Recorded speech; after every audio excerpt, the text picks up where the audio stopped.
Well, are you ready to get started? Yes. Can you figure out the sermon? Y'all want to preach it?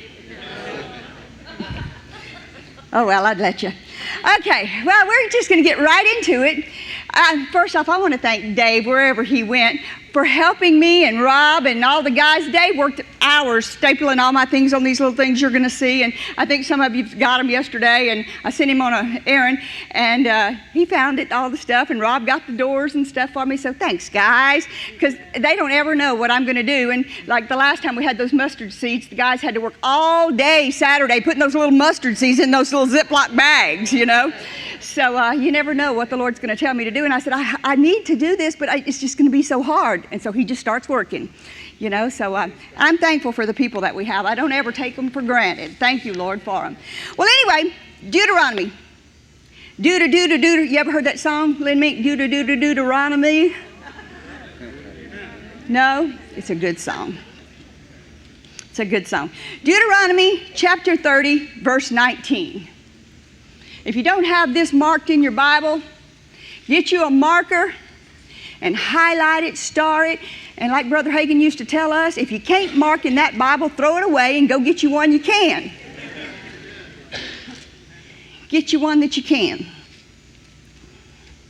Deuteronomy, King James Version, verse 19. It says, I call heaven and earth to record this day against you, that I have set before you life, you see it, and death, blessing and cursing. Therefore, read the next words with me. Choose life. He gives you the answer. It's an open book test. Choose life. Choose life. I'm echoing pretty good in here, so maybe we can, my voice, I don't even need a microphone. The only reason I wear one is because they want to record it. So you can, yeah. I'm loud. Choose life. He gives us the answer. This is what we're supposed to choose, life. Okay? It says, that thou mayest choose life, that both thou and thy seed may live, that thou mayest love the Lord thy God, and that thou mayest obey his voice, and that thou mayest cleave unto him, for he is thy life. So how many of you in here want to choose life over death? Amen. Now let's see. That's not all the hands. Everybody didn't raise their hands, so some of you want to choose death, I presume.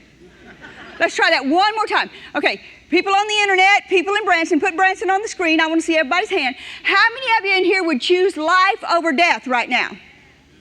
I'm talking about life and death in your current life. I'm not talking about you dying and going to heaven. Life in this life. Death in this life. Raise your hand up high. Branson, are they on the screen? Are they raising their hand? Wave them in Branson so we can see some action there. There you go. We can see it now. Can we hear them? Or y'all want to choose life? Say life if you do. Yeah, okay. All right. Got it. Got it. Yeah, they want life. Okay. So let's look at Genesis 8:22.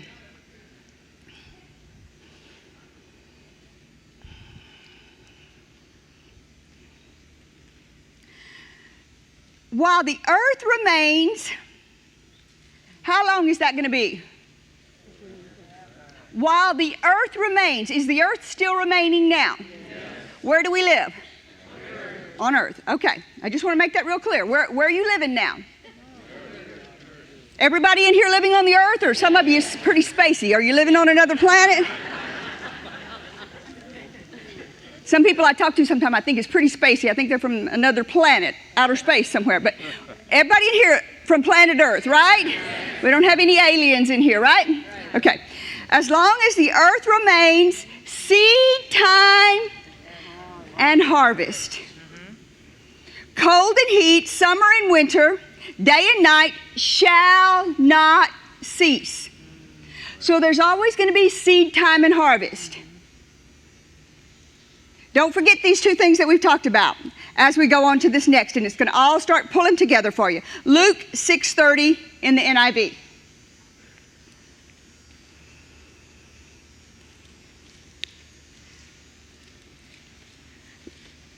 Give to everyone who asks you. And if anyone takes what belongs to you, do not demand it back. Now, immediately, people think of, if anyone takes what belongs to you, do not demand it back. Most people, I won't say everyone, but most people think of if they take your money, or if they break in your house and they steal your stereo, or if they take something off your desk, or if they take your car, or if they take your this. But it didn't say that. It said, if they take anything that belongs to you, do not demand it back. So that also would mean your respect. It would also mean your dignity. It would also mean your place. It would also mean anything that they can take from you, you are not to what? Demand it back. If they can take it from you in any way, we are not to do what? Demand it back.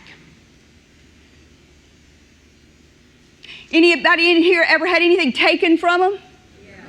What's the first thing you want to do when somebody takes something from you? Get it back. Go get it. Take it back. It's human nature. If somebody takes something from you, what do you want to do? Get it back. Whatever it takes. You want to, if they say something mean about you, your head and mind immediately wants to give them a piece of your head and mind. But it says that we are not supposed to take it back. So verse 31, this is what you're supposed to do. You're supposed to do unto others as you would have them do to you. So in other words, if they mistreat you or they do you bad or they do something to you, what are you supposed to do to them?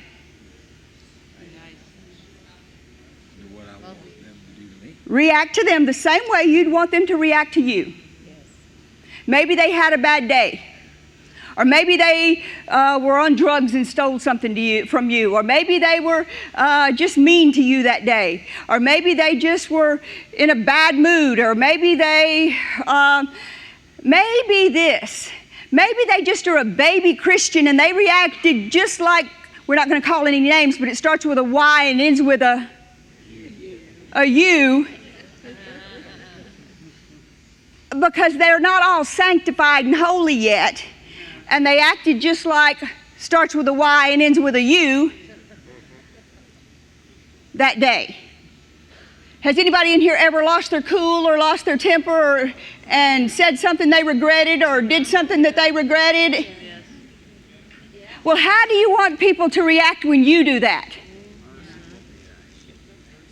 Huh? You want them, okay, let's spill it out. How many of you is married in here? Okay?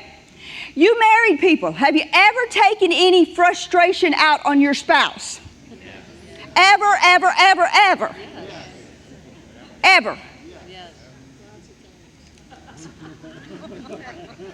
Ever, ever, ever? You ever had a bad day and the first person you jump on is the person closest to you, your spouse? Well, what do you want them to do? Just forget it and act like it didn't happen, right? Just ignore it and go on and just act like nothing ever happened, that you didn't chew them out just then. Just go, that didn't happen. I still love you. Hi, sweetie, but how's it going? Like nothing happened, right? So what should you do for them? The very same thing. The very same thing. 32. If you love those who love you, what credit is that to you? Even sinners love those who love them. And if you do good to those who are good to you, what credit is that to you? Even sinners do that. And if you lend to those from whom you expect repayment, what credit is that to you? Even sinners lend to sinners, expecting to be repaid in full. But Love your enemies, do good to them, lend to them without expecting to get anything back. Then your reward will be great, and you will be sons of the Most High, because He is kind to the ungrateful and wicked. Be merciful, just as your Father is merciful. Now this next part is what I want you to start getting. Do not judge, and you will not be judged. Do not condemn, and you will not be condemned. Forgive, and you will be forgiven. Give, and it will be given to you. A good measure, pressed down, shaken together, and running over, will be poured into your lap. For with the same measure you use, it will be measured to you again. Now the Lord showed me something. I have been, the last year probably, spending a lot of time studying the subject of judging. I've spent a lot of time looking at it. I've spent a lot of time thinking about it. And I have been absolutely surprised at what I've been seeing about it, because I never thought about it this way. And I have been I'm not going to say I perfected it, but I have been very, very watchful about judging more lately. And you'll understand why by the time we get finished with this service today. Let's read Genesis chapter 1, verse 12, and then you'll understand it. The land produced vegetation, Genesis 1:12. They've got it on the screen. It won't take but just a second. You don't even have to turn there. You'll see it. It's just a real short verse. The land produced vegetation, plants bearing seed. According to what? According to what? Their kind. And trees bearing fruit with seed according to what? Their kind. So when you plant a seed, what happens?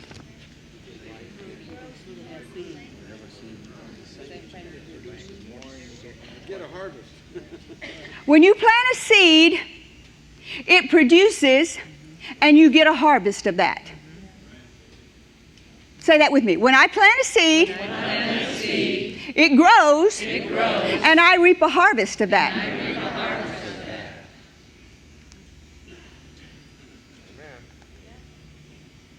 When I plant a seed, it grows, and I reap a harvest of that. Now, what about judging?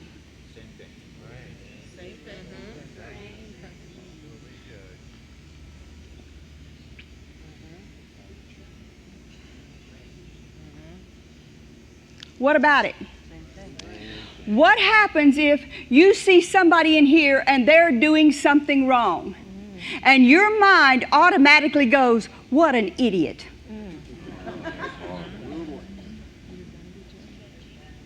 Maybe not today, because God doesn't have a microwave. But it's coming back. And maybe the person you'd least want to is going to judge you. And maybe you condemn somebody and you say, you are just an imbecile. Even if it's your child. What's going to happen to you? Somebody is going to, what does condemnation produce? What does judging produce?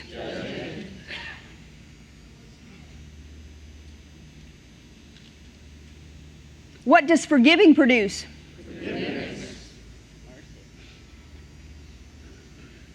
So do you see why I've been on this judging thing? Right.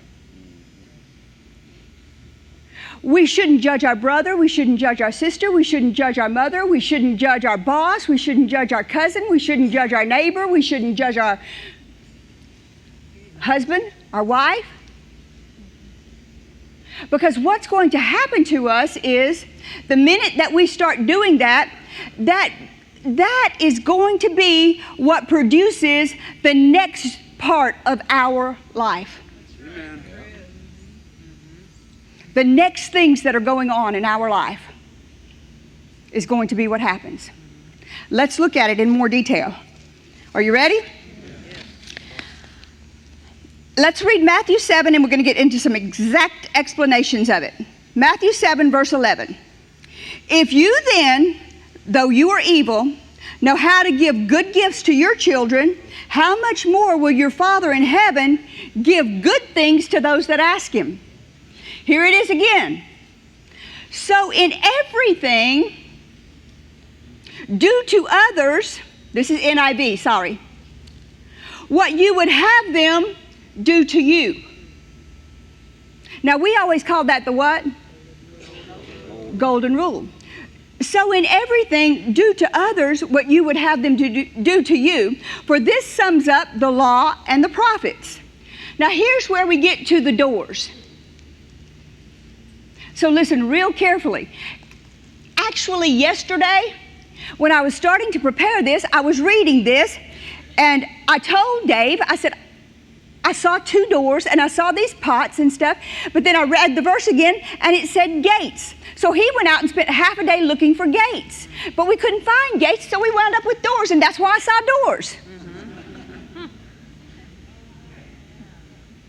Amen. He looked, you kept looking for gates and couldn't find gates. That's why we saw the doors. I thought about it later. We found doors. Listen to the next verse. Enter through the narrow gate. Is this door more narrow than the other door? For wide is the gate and broad is the road that leads to destruction. And many enter through it, but small is the gate and narrow is the road that leads to life, and only few find it. Now, when I was reading that, I just kept reading it all in context, and I just kept reading it all in context. And everybody applies that to go into heaven.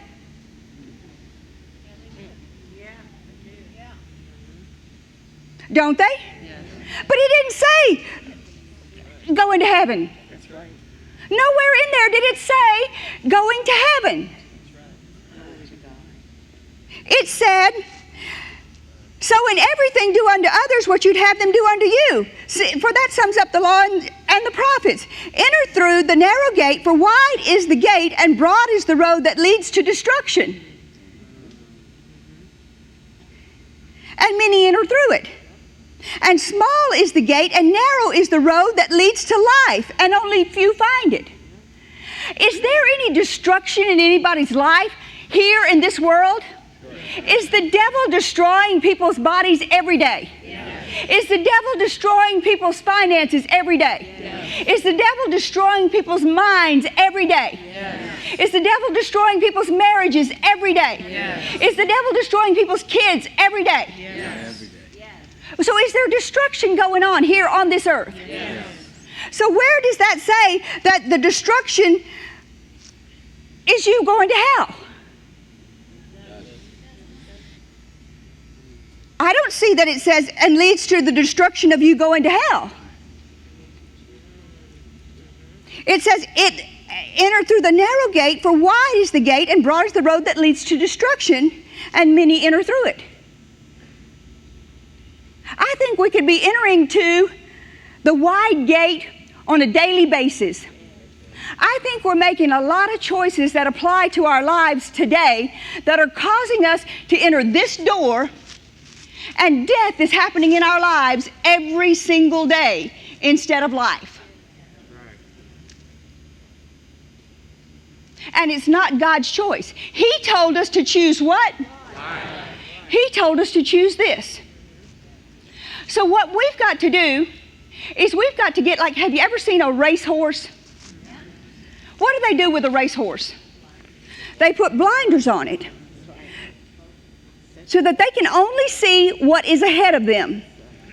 Now, if you could only see what was ahead of you, it wouldn't matter how narrow the gate was. Because you could only see what's ahead of you. Right? Can you fit through this door? Absolutely. But what causes us to end up over here at this door?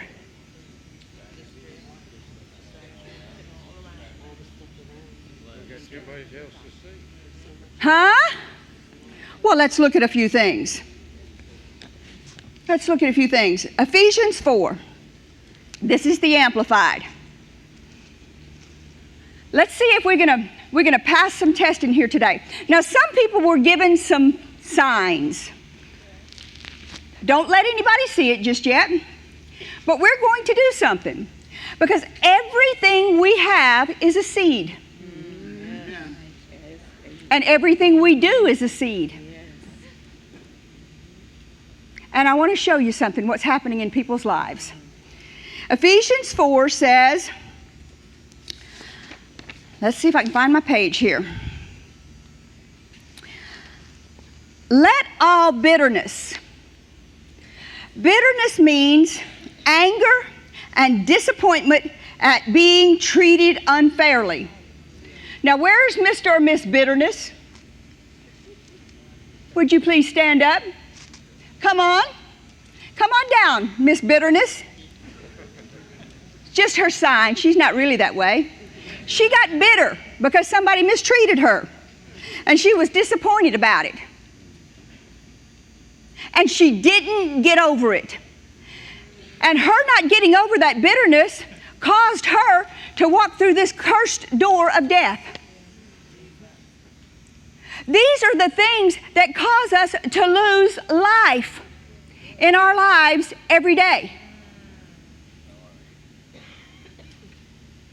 These are the things that it's saying, whatever you would that men would do unto you, this is a seed that's being planted in her life. She got bitter at somebody, so she's going to take this bitterness seed and she's planting it in her life. There it is. It's in the ground now. Uh-oh. All right. She can be seated. That's it. She's got bitterness planted in her life. What's going to happen to that? Keep growing. And what happens when stuff grows? Now we have somebody that's got some anger in their life. Who's got that? Come on down, real quickly, whoever you are, has got some anger in your life.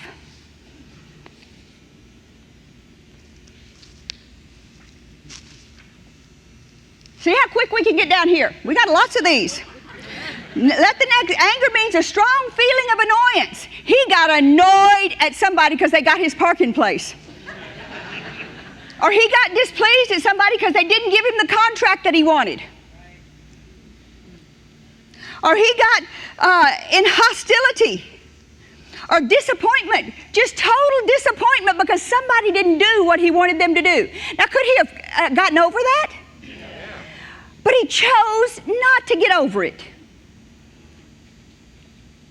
Now, do you see why there's such a difference in these two doors? People are constantly choosing death in their life on a daily basis instead of life. And that's why the road is broad on this side and narrow on this side. We are sowing death seeds in our lives every day. Because the devil knows it. He is the master of feelings. So go ahead and plant your anger in the garden because it's going to grow. Because these are seeds in our life. Disappointment, a feeling of sadness or displeasure. Anybody ever got angry? Did you plant a seed in your life? What about, anger goes on to say, a non-fulfillment of one's hopes and expectations, which equals hurt. We got somebody hurt in here? Come on down. She got hurt. Somebody hurt her feelings. And not only did she get hurt, She carried that hurt for decade and decade and decade and decade. What does carrying hurt for decade and decade and decade do in your life? Cursing and death. It's planted in her life, so go ahead and plant it. Are we planting a garden over here? What's going to happen to this garden? When you plant something, it grows. It grows. All these seeds are growing in our life. And that's why this way is happening, death and destruction. That's why people say the Word doesn't work. It's not that the Word doesn't work. It's that God told us to do certain things, and we're still yielding to these other things. We're still opening the door by doing these other things. Let's look at some other things Ephesians 4:31 says. Indignation. Indignation is anger or annoyance. Come on up, indignation, whoever you are. It's provoked or perceived by unfair treatment. It's described as the opposite emotion of respect.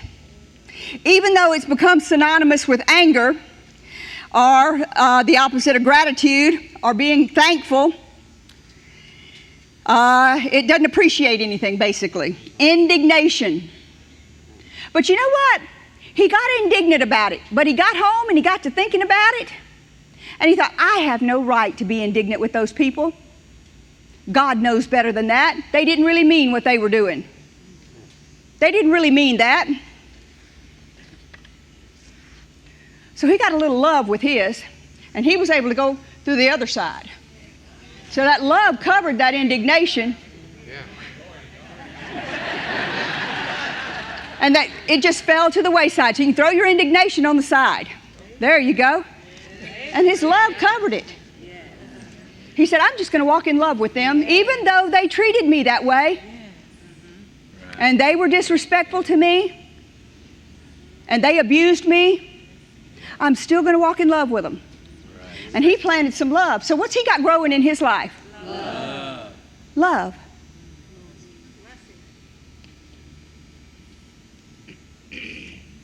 How many of you don't like bad seeds growing in your life? Well, listen to some other ones. These people come up here. Let's see. Quarreling and slander and hostility. Come on up here. Let's plant these seeds. You ever had any of these things growing in your life? Watch them keep coming. And resentment and jealousy and a bad temper and demanding and annoyance. Anybody ever had these? Don't raise your hand. Gossip. Oh, yeah. Anybody ever sowed any gossip?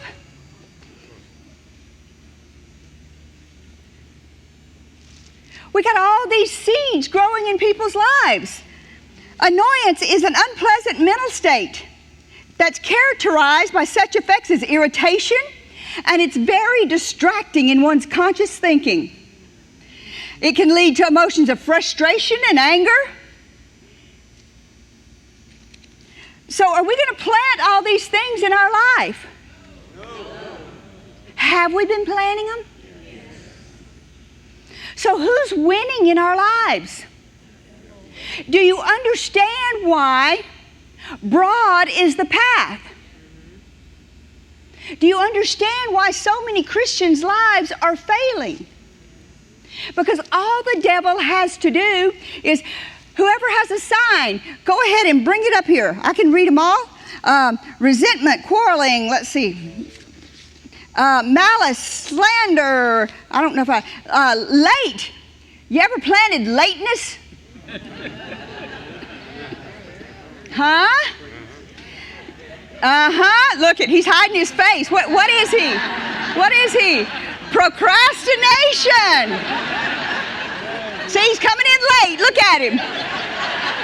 Look at him coming in late. Legalistic. Who's Mr. Legalistic or Miss Legalistic? Come on down. Come on down. We even got some kids coming on down. See, they've done some things too. Hold your sign up, sweetheart, so they can see it. Oh, she's late. Look at her.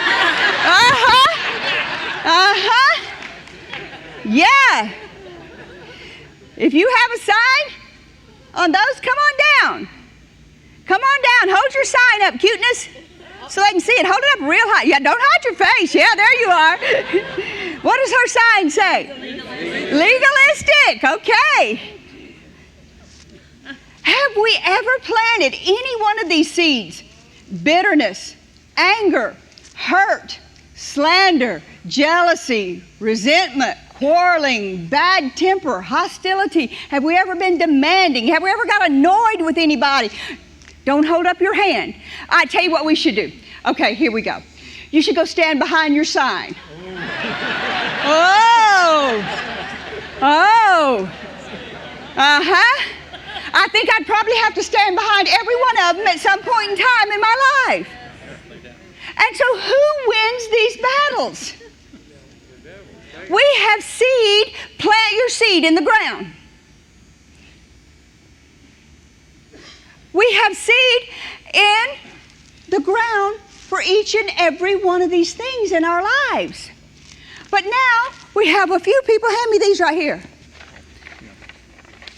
We have a few people that go and take yours and plant it love. He decided instead of being annoyed, he's going to go and plant some love on it. He decided instead of being a gossip, he's going to quit being a gossip and talking about him. He's decided he's going to be on time from now on, so go plant it in the other side.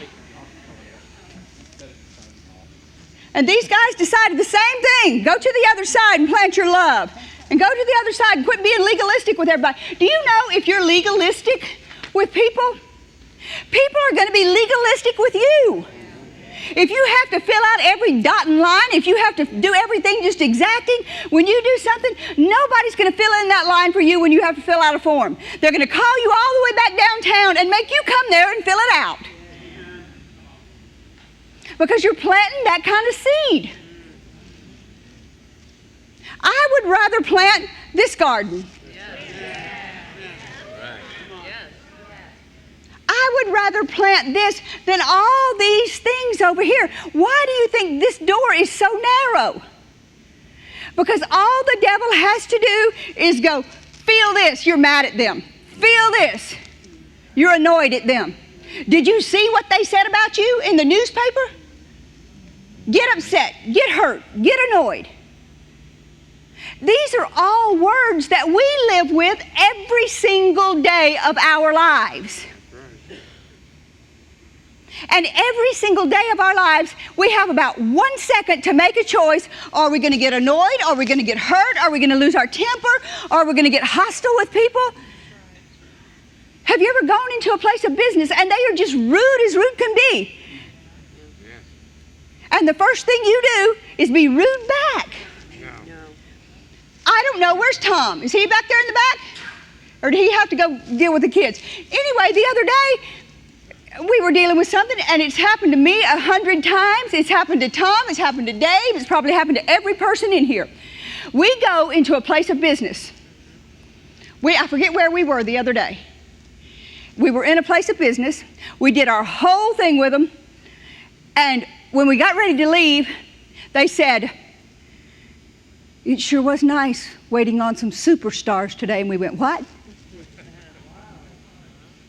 We watch you on TV all the time. Now, what if we'd have been short with them? What if we'd have been demanding with them? What if we'd have been rude with them? They didn't tell us that till 1 foot was out the door and we'd been with them 3 hours. Doing business. What if we'd have lost our cool? And some of these people, I'm telling you, they'll do everything they can to press your buttons. Everything they can. Because they want to see what's in you. They want to see if you really are one of those Christian people like you say. Right. They want to see what's living inside you.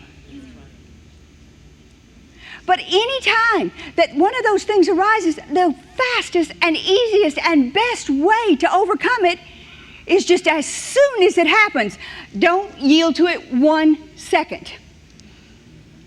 Stop it then. Because the longer you go with it and the more your mind thinks on it, the bigger it gets. Because seeds grow. And if you think you've got a right to be annoyed at your sister because she took all your mom's and dad's inheritance, God can bring you that money back 10 times over, 100 times over. But not so long as you're annoyed or bitter or hostile. You lose it. But if you sow love into them, He's got an opportunity to override all these things. And you start going through this door of blessing instead of cursing. But so long as you're living in all these things, everything that happens in your life is this word. Cursing and death. In those areas of your life. You're receiving, for bitterness, you're receiving cursing and death. I think it's your mom that said that. The container, what's that saying she said? She said something about bitterness corrodes. Is the poison you swallow hoping it hurts somebody else? Is the poison you swallow hoping it hurts somebody else? And somebody else said this, I thought it was your mom, you told me one time, said it corrodes the container that it's in. It doesn't corrode the other person. It eats you alive on the inside. All these things over here, the hurt, the anger, the quarreling, most of the time, last week, we got a letter from somebody that said, Brother Keith, I'm asking you to forgive me. I have been mad at you for 25 years. And he told the exact instance, he remembered the exact day, the exact time, the exact place that it happened.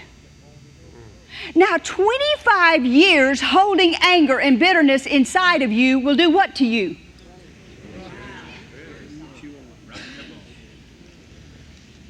I mean, there's scriptures all about it. What is rottenness of bones? Cancer. That's right. That's right. I mean, we need to realize that's death in our life. It is eating us alive. And so many people, that's what that verse is talking about. Enter through the narrow gate, for it's wide.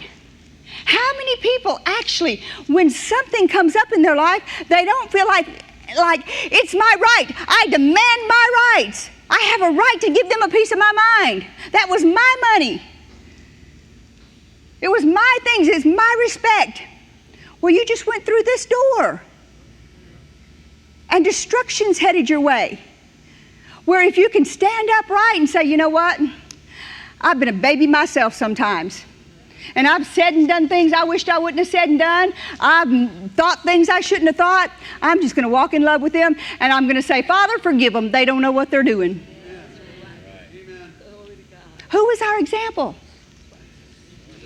And we walk in love, and we do it just like water off a duck's back, and we say, oh, God, just forgive them. They didn't mean it anyway. And begin to pray for them. We go through this door, the blessings. And what starts happening to us? That thing we've been believing for 30 years starts happening in our life. That thing we've been wanting to happen in our life, just out of the blue, the person we're not even thinking about comes and knocks on our door and says, you've been needing a new car? Do you know there's a lot of rich people in the world? Yes.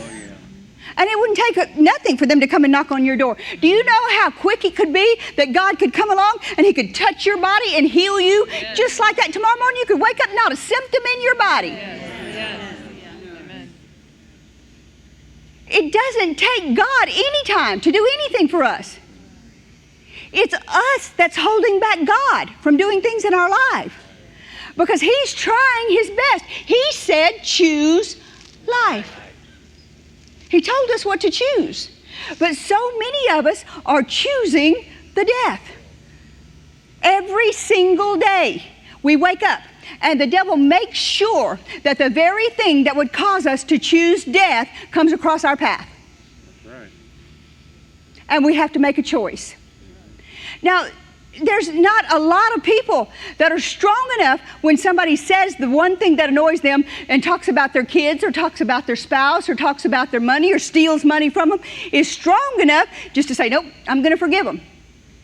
But you have the Holy Spirit inside you. And if you'll look to Him, He'll make you strong. He'll gird you up. But you have to choose. He said, do what? Choose. You have to choose. It's a choice that you make. Somebody else can't choose for you. Not your husband, not your wife, not your brother, not your sister. When that circumstance comes along and somebody comes in and they're going to take your place and they're doing your job and they're getting all the credit for it. And you're the one that did all the work. Huh? What are you going to do? Choose. Choose life. Love life. You know the right answer, but what are you going to do? Love. Huh? Love. We don't want death and destruction. We don't want evil things being able to work in our life. And if we have anything evil working in our lives, it's because we sowed it somewhere along the way. There you go. Right.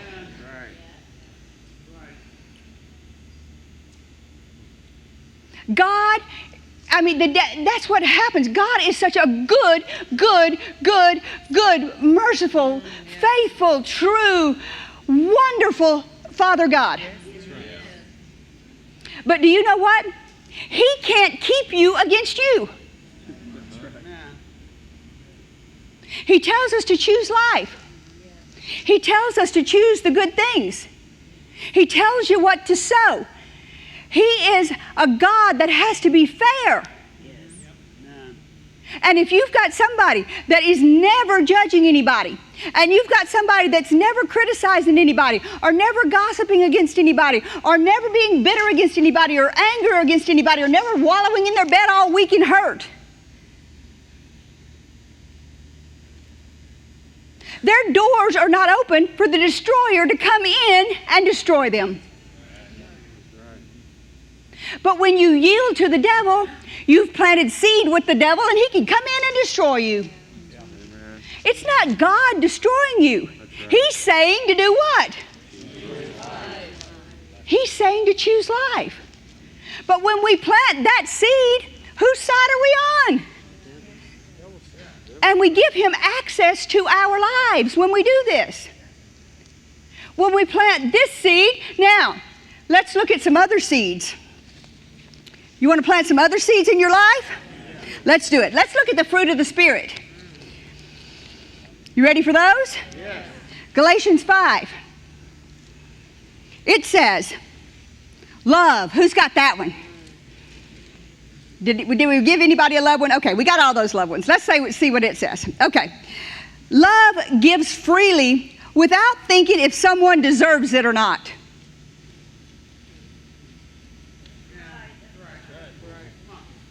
If you have to check in your mind and say, well, they didn't do this for me. Your spouse, or they mistreated me, or your kids, or your employer, it's not true love.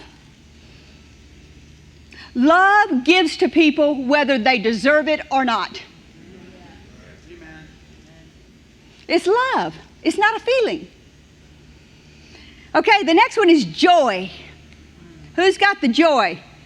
Run down here, joy. Joy is not happiness. Joy is something that you have all the time. Here comes the joy. Joy, joy, joy down in his heart. Plant your joy in there with that love. He's got joy. See his smile on his face? He's got joy. Yes. Joy is something that you are because you know God. Joy is not moved by what happens today, good or bad. It's a product of your love and focus on God. Joy is just who you are. I mean, we deal with stuff all the time, and you have to have joy. It's your strength. It's who you are. The next thing is peace. Who's got peace? Who's our peace person? Come on down, peace. Run down here. Peace. Now listen to this carefully. Get this. Peace is not the absence of problems or turmoil. Peace is the presence of tranquility in the midst of chaos.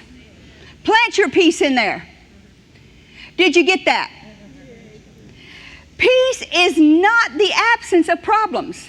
A lot of people say, I have to go here to get some peace. But peace is not the absence of problems. Peace is what you carry inside you in the midst of a problem. You can bring peace in the midst of turmoil. Amen.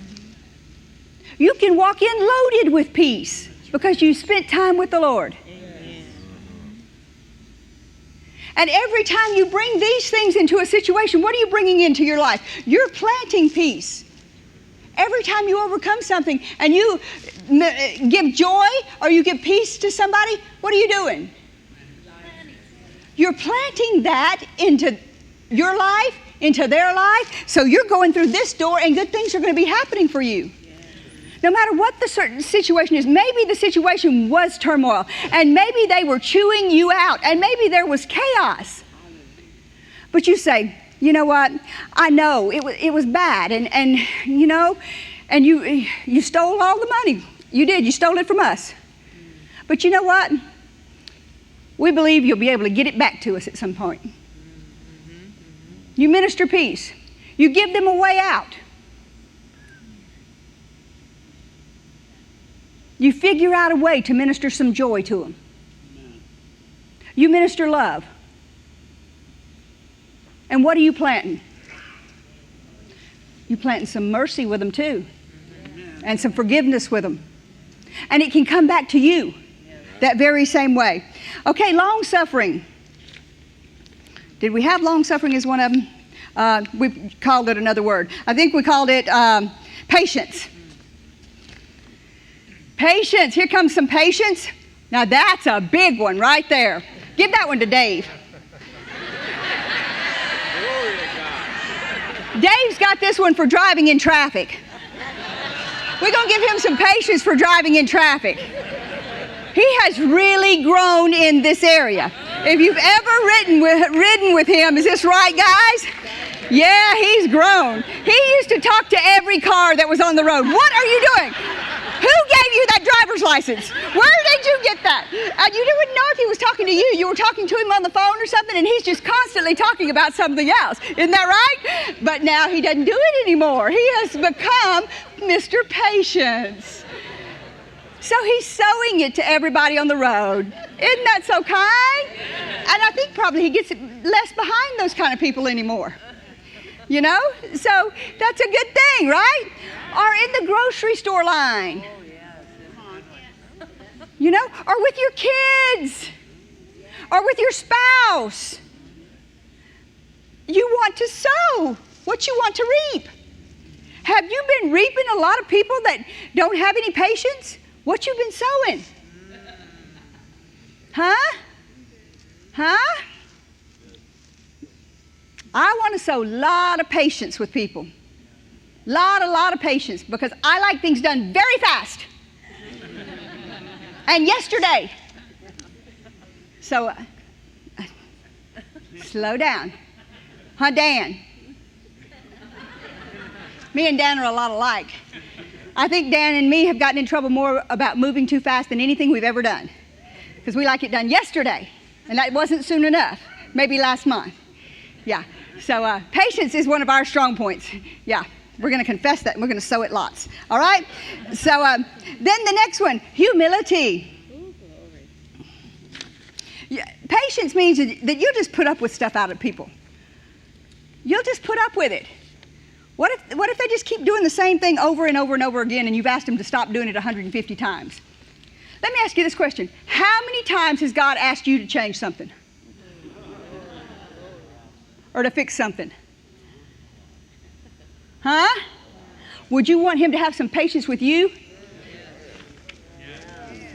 Yes. What you got there, Larry? Oh, Mr. Humble. He's going to sow humility with people. So he's going to plant some good seed and go through the narrow door. How many of you want some humility sown to you? Yeah, not people coming to you in pride and haughtiness. Going to sow some humility. The next one is gentleness. It's a kindness that looks, this is a really good one, that looks for a way to adapt to others. Now let me explain this one to you, and you'll see if you, don't raise your hand, but that if, here he comes, Mr. Gentleness. Gentleness. Okay, think about this and see if you've done it. Have you ever driven through a drive-through? Have they ever gotten your order 16 ways to wrong from Sunday? Okay, kindness looks for a way to adapt to others. In other words, if they call it a Big Mac, what should you call it? If they call it a Whopper, what should you call it? If they call it a chicken nugget, what should you call it? Not a small piece of chicken. Do you understand what I'm saying? If they call it special sauce, you shouldn't say Thousand Island dressing. Do you understand what I'm saying? We look for ways, if they call it a Mr. Pibb, you don't say a Dr. Pepper. You look for ways to adapt to the people that are around you. That's gentleness, that's kindness. Instead of getting frustrated with them that they don't do it the way you want it, we are lovers. We walk in love. We walk in gentleness. We walk in kindness. And maybe they gave you the hot sauce instead of the mild and you have to burn your mouth. You ever done anything? Messed up on anything? Absolutely we have. So we're going to sow some kindness. And do you know how much they get paid? You should turn around and go back and give them a tip is what you should do when they mess it up and say, thank you for serving me today. Standing on your feet for 14 hours. That's what we should do. So you can sow that, Mr. Caleb. Goodness. Who's got goodness? Do we have the goodness one? No, I think we called it something else. Self-control.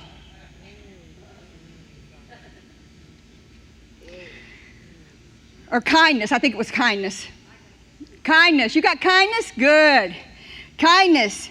It's the soft side, and it desires to see the good in others. Instead of always seeing people's faults, we're looking for the good in them. Wouldn't you like for people to see? How many of you have the gift of fault finding? Some people think that's a ministry. Fault finding ministry. There ain't no such thing. Any sinner can do that. Where the gift is the kindness, where you can see people's faults and you overcome those faults. And you sow kindness instead of, when they're standing there being short and rude, you can plant your kindness into them. Because, you know, there's a lot of people that's been living this life for a very long time, and they're tired, and they're hurting. And if we can plant some of these things into their life and give them a good day, maybe it'll make it easier on them. Give me a love thing. For them to take that hurt and pull it out and go over here.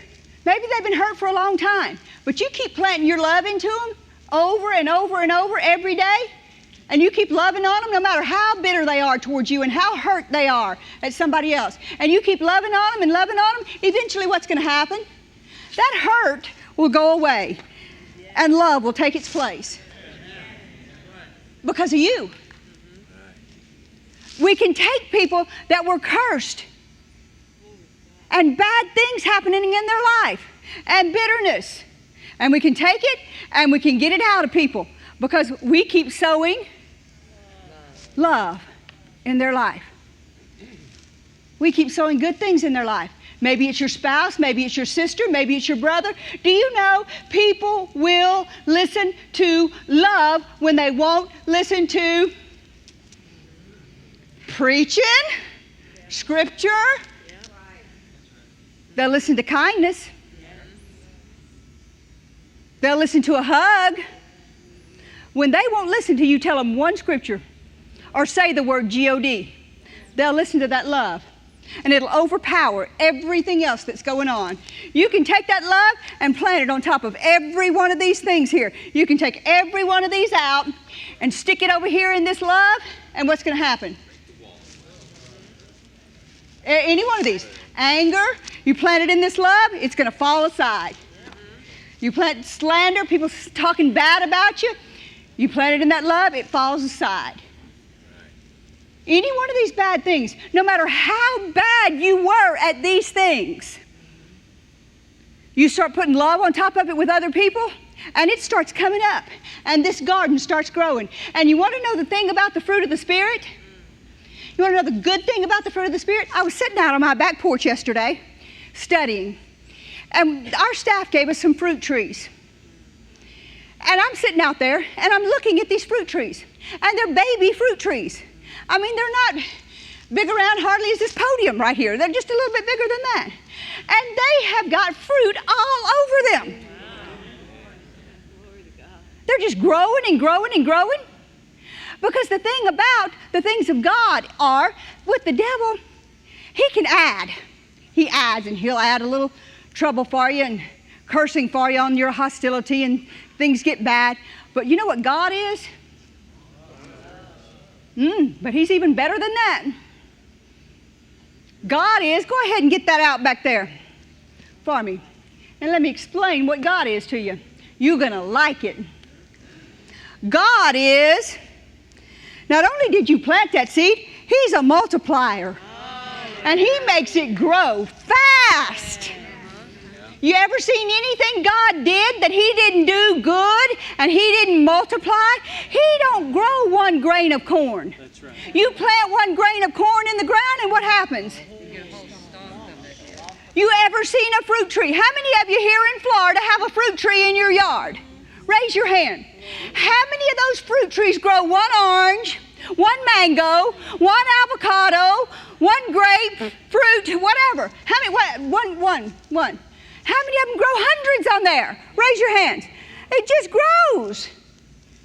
And that's the way God is. This is the fruit of the Spirit. Any fruit of the Spirit we got left out there? Come on up here. What's that one? Self-control. Whoa. That's a good fruit of the Spirit. And it multiplies. And when you plant the fruit of the Spirit, you can go ahead and plant it. God can multiply it back in your life. Maybe you've been sowing this other stuff. But when you plant the fruit of the Spirit and you start planting it on a daily basis, maybe you have been messing up every day and you've been getting cursing in your life. You don't have to anymore. Immediately start thinking, I'm not planting that in my life anymore. And start planting love, and start planting patience and peace and self-control.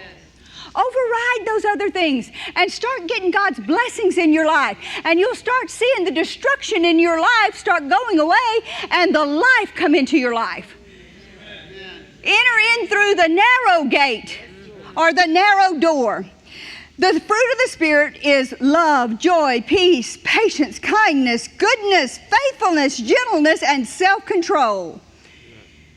Let me read you these last two verses, and I think we'll end with that.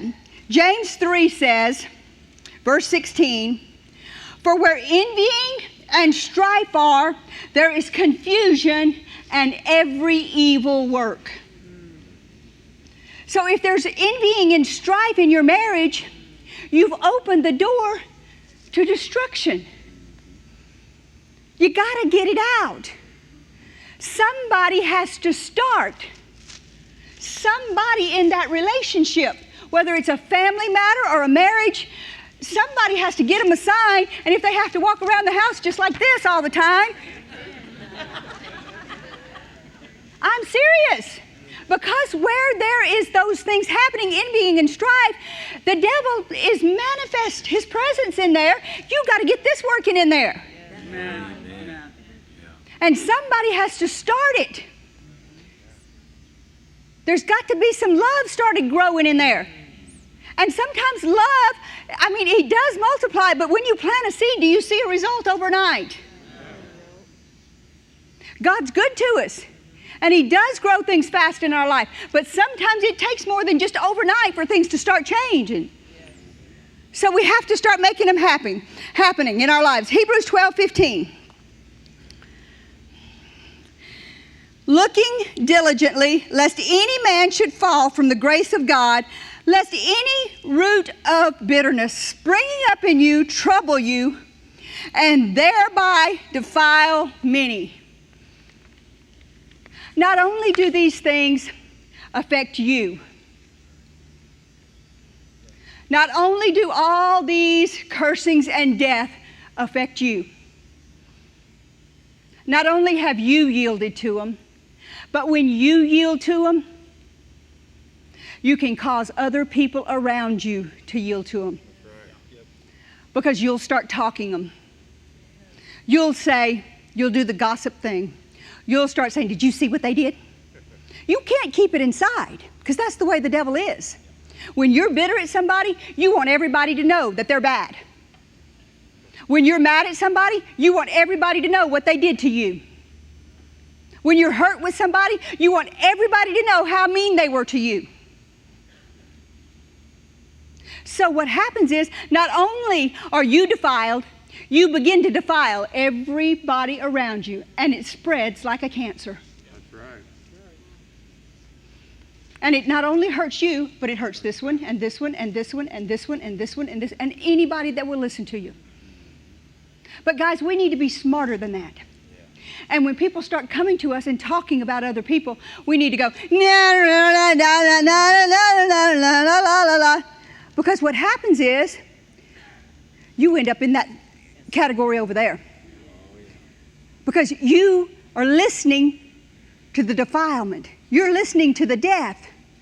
You need to stay over here in this narrow door, and you need to keep those blinders on. You need to say, I can't hear that. I don't want to hear that. It's narrow. I can't hear that. And realize you're not strong enough to hear that. And if you think you are, you're deceived. Because the devil will play you, and he'll plant a seed in you. And maybe today it didn't bother you. But then he'll send somebody else along and he'll say, did you know Miss Phyllis said this? I don't believe that. I love Miss Phyllis. Well, so you brushed it off. So next week he's going to send somebody else. Did you know Miss Phyllis did this? I saw it.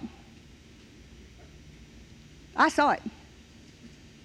Did you know Miss Phyllis was doing this when I saw her? None of it's true. But they're bitter about something else. And the devil will flat wear you down.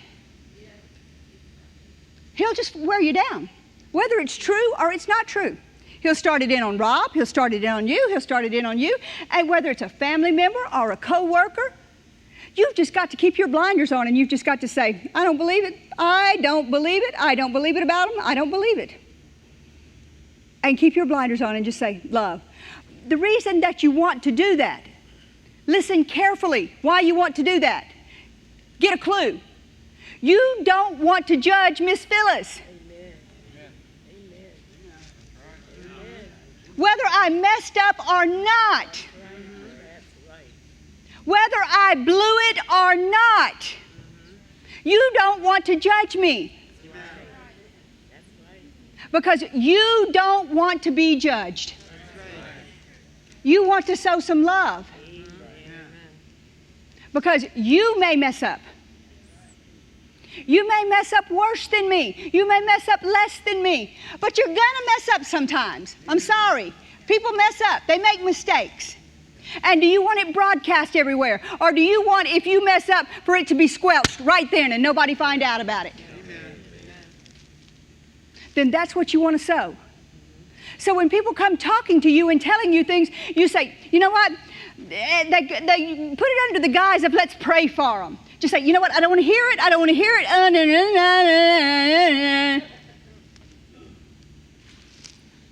I don't want to hear it. Then you have sowed yourself some mercy and some grace and some forgiveness and some love because you could mess up. And what if somebody goes and lies to your boss about you? You don't want that. You want mercy. You want grace. You want to be able to go to the blessings and the life in your life. You don't want destruction in your life. You want blessing. So which door are y'all going to choose? Part of you is going to choose life. The rest of you didn't even say nothing. Which door are you going to choose? Life.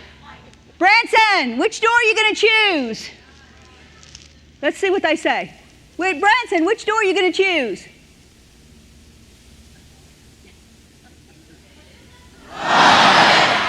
That's what we thought. That's just what we thought. For real, guys, the devil is mean. He's a mean, mean devil, and he's constantly putting pressure. One of the verses in one of the translations says he's constantly pressuring and constraining and binding you to make the choice to go through the wide door. And that's what he does, is he presses us to do the wrong thing. He presses us, but God's not a presser. But the devil is a presser, and he'll constantly be pressing you to make the wrong choice. But you're stronger than that, and you can make the right choice. Stand up on your feet.